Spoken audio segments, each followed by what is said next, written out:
Good morning, students. I hope you all are healthy and safe in your home.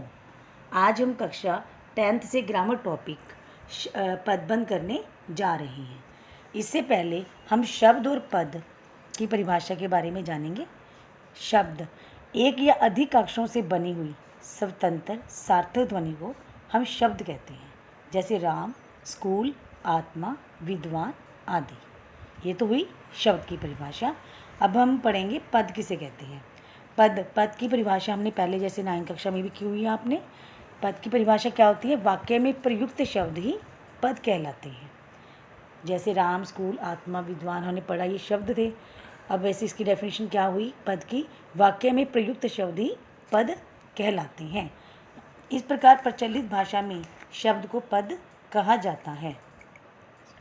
अब हम करेंगे कि पदबंध क्या होता है, उसके कितने भेद होते हैं। पदबंध जब दो या अधिक शब्द यानी पद नियत क्रम और निश्चित अर्थ में किसी पद का कार्य करते हैं, काम करते हैं, तो उन्हें पदबंध कहते हैं। दूसरे शब्दों में डेफिनेशन क्या होगी इसकी? कई पदों के योग से बने वाक्यांशों को जो एक ही पद का काम करता है पदबंध कहते हैं। डॉक्टर हरदेव भारी ने पदबंध की परिभाषा इस प्रकार दी है। वाक्य के उस भाग को जिसमें एक से अधिक पद परस्पर मीन्स आपस में संबद्ध होकर अर्थ तो देते हैं, मीन्स शामिल होकर अर्थ तो देते हैं, किंतु पूरा अर्थ नहीं देते, पदबंध या वाक्यांश कहते हैं। दोबारा करते हैं, हम इसको रिपीट कर रही हूँ मैं। हरदेव भारी ने क्या कहा है? पदबंध की परिभाषा कुछ इस प्रकार से दी है। वाक्य के उस भाग को जिसमें एक से अधिक मीन्स एक से ज़्यादा पद आपस में शामिल होकर मीन्स मिलकर अर्थ तो देते हैं, किंतु उसका पूरा अर्थ नहीं देते, उसे हम पदबंध या वाक्यांश कहते हैं। फॉर एग्ज़ाम्पल, सबसे तेज़ दौड़ने वाला छात्र जीत गया। यह लड़की अत्यंत सुशील और परिश्रमी है। नदी बहती चली जा रही है। फोर्थ, नदी कलकल करती हुई बह रही थी। उपयुक्त वाक्यों में काली छपे शब्द पदबंध हैं। पहले वाक्य के सबसे तेज़ दौड़ने वाला छात्र में 5 पद हैं। सबसे तेज़ दौड़ने वाला छात्र कितने हुए? इसमें 5 पद हैं, किंतु वे मिलकर एक ही पद अर्थात संज्ञा का कार्य कर रहे हैं। तो दूसरे वाक्य के में अत्यंत सुशील और परिश्रमी में भी 4 पद हैं, किंतु वे मिलकर एक ही पद अर्थात विशेषण का कार्य कर रहे हैं। तीसरे वाक्य के बहती चली जा रही में 5 पद हैं, किंतु वे मिलकर एक ही पद अर्थात क्रिया का काम कर रहे हैं।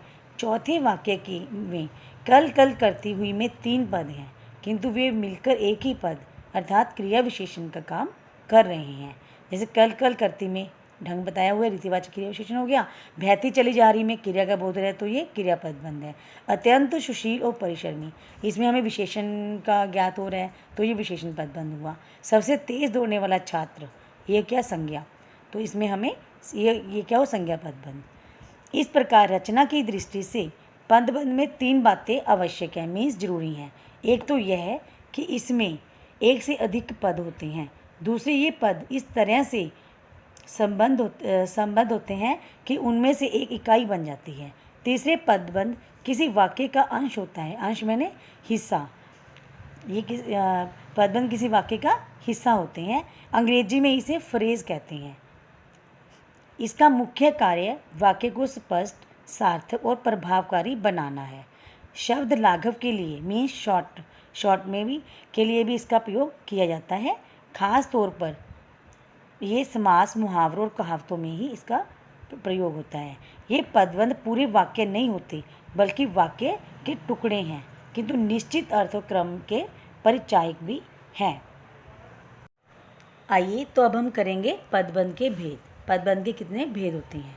मुख्य पद के आधार पर पदबंध के 5 प्रकार होते हैं। नंबर 1 संज्ञा पदबंध, नंबर 2 विशेषण पदबंध, नंबर 3 सर्वनाम पदबंध, नंबर 4 क्रिया पदबंध, नंबर 5 अव्यय पदबंध। तो अब हम करेंगे संज्ञा पदबंध। वह पदबंध जो वाक्य में संज्ञा का काम करे संज्ञा पदबंध कहलाता है। दूसरे शब्दों में पदबंध का अंतिम अथवा शीर्षक शब्द यदि संज्ञा और अन्य सभी पद उसी पर आश्रित हों तो वह संज्ञा पदबंध कहलाता है। जैसे फॉर एग्ज़ाम्पल, 4 ताकतवर मजदूर इस भारी चीज़ को उठा पाए, राम ने लंका के राजा रावण को मार गिराया। अयोध्या के राजा दशरथ के 4 पुत्र थे। आसमान में उड़ता गुब्बारा फट गया। उपयुक्त वाक्यों में काले छपे शब्द संज्ञा पदबंध हैं। 4 ताकतवर मजदूर, जैसे लंका के राजा रावण, अयोध्या के राजा दशरथ, आसमान में उड़ता गुब्बारा, ये क्या है? संज्ञा पदबंध। नंबर 2, विशेषण पदबंध। वह पदबंध जो संज्ञा अथवा सर्वनाम की विशेषता बतलाते हुए विशेषण का कार्य करें, विशेषण पदबंध कहलाते हैं।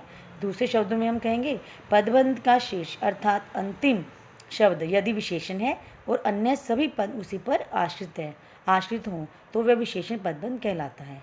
फॉर एग्जाम्पल, जैसे तेज़ चलने वाली गाड़ियाँ प्राय देर से पहुँचती हैं। सेकंड, उस घर के कोने में बैठा हुआ आदमी जासूस है। उसका घोड़ा अत्यंत सुंदर, फुर्तीला और आज्ञाकारी है। बरगद और पीपल की घनी छांव में हमें बहुत सुख मिला। उपयुक्त वाक्यों में काले छपे शब्द विशेषण पदबंध हैं। जैसे तेज़ चलने वाली, तेज़ क्या है? विशेषण। उस घर के कोने में बैठा हुआ, अत्यंत सुंदर, फुर्तीला, ये सब विशेषण है। बरगद और पीपल की घनी छांव, ये भी विशेषण पदबंध है। सर्वनाम पदबंध, अब हम करेंगे सर्वनाम पदबंध। वह पदबंध जो वाक्य में सर्वनाम का कार्य करे, सर्वनाम पदबंध कहलाता है। उदाहरण के लिए निम्नलिखित वाक्य देखिए। बिजली से फुर्ती दिखाकर आपने बालक को डूबने से बचा लिया। बिजली से फुर्ती दिखाकर आपने बालक को डूबने से बचा लिया। शरारत करने वाले छात्रों में से कुछ पकड़े गए। जहाँ इसमें फर्स्ट में आया आपने और इसमें आ गया कुछ, ये क्या है? सर्वनाम पदबंध। विरोध करने वाले लोगों में से कोई नहीं बोला, यहाँ पे कोई से पता चल रहा है कि ये सर्वनाम पदबंध है। उपयुक्त वाक्यों में काले छपे शब्द सर्वनाम पद हैं क्योंकि वे क्रमशः आपने, कुछ और कोई इन सर्वनाम शब्दों से संबंधित हैं, जैसे कि मैंने आपको अभी अभी बताया। नंबर 4, क्रिया पदबंध। वह पदबंध जो अनेक क्रियापदों से मिलकर बना हो क्रिया पदबंध कहलाता है। क्रिया पदबंध में मुख्य क्रिया पहले आती है, उसके बाद अन्य क्रियाएं मिलकर एक समग्र इकाई बनाती हैं। यहाँ क्रिया पदबंध है, यही क्रिया पदबंध है। फॉर एग्जाम्पल, वह बाजार की ओर आया होगा, जो काला छपा शब्द है ये, इससे पता चलता है कि ये क्रिया है। मुझे मोहन छत से दिखाई दे रहा है, इससे हमें पता चल रहा है कि ये क्रिया पदबंध है। सुरेश नदी में डूब गया, ये भी क्रिया पदबंध है। अब दरवाज़ा खोला जा सकता है। उपयुक्त वाक्यों में काले छपे शब्द क्रिया पदबंध है, जैसे खोला जा सकता है। नंबर 5, अव्यय पदबंध। अब हम करेंगे अव्यय पदबंध।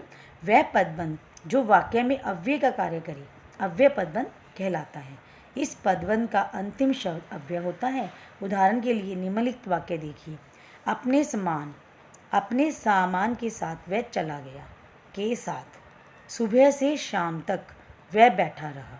सुबह से शाम तक, पहले में के साथ जो काले छपे शब्द हैं वो अव्यय पदबंध हैं। पदबंध और उपवाक्य में अंतर क्या होता है? पदबंध और उपवाक्य में अंतर, उपवाक्य भी पदबंध की तरह पदों का समूह है, लेकिन इससे केवल आंशिक भाग प्रकट होता है। उपवाक्य मतलब क्लास, इंग्लिश में हमें कहते हैं क्लास, और पदबंध को क्या कहते हैं? फ्रेज की तरह पदों का ये समूह है, लेकिन इसमें केवल आंशिक भाग प्रकट होता है। मीन्स मेन भाग भी प्रकट होता है, पूरा नहीं, थोड़ा सा भाग प्रकट होता है, पूरा नहीं। पदबंध में क्रिया नहीं होती, उपवाक्य में क्रिया रहती है। जैसे ज्यों ही वह आया त्यों ही मैं चला गया। यहाँ ज्यों ही वह आया एक उपवाक्य है, मीन्स मतलब स्मॉल वाक्य है, जिसमें पूर्ण अर्थ की प्रतीति नहीं होती। हाँ जी, तो उम्मीद करती हूँ आपको ये पदबंध वाक्य जो है या पदबंध चैप्टर है वो समझ आया होगा। आपको पेपर में इसके क्वेश्चन आंसर्स तो बिल्कुल शॉर्ट में 1-1 के, या फिर आपको एग्जाम्पल ही जैसे हमने 8 में किया था ना पद परिचय, आपको जस्ट वैसे ही एग्ज़ाम में आएंगे। तो आपको इसके नोट्स दिए जाएंगे, वो आपने अच्छे से इसको रीड करना है, और ये आपको बुक में नहीं मिलेगा चैप्टर, तो आपने ये नोटबुक के ऊपर भी राइट करना है। धन्यवाद।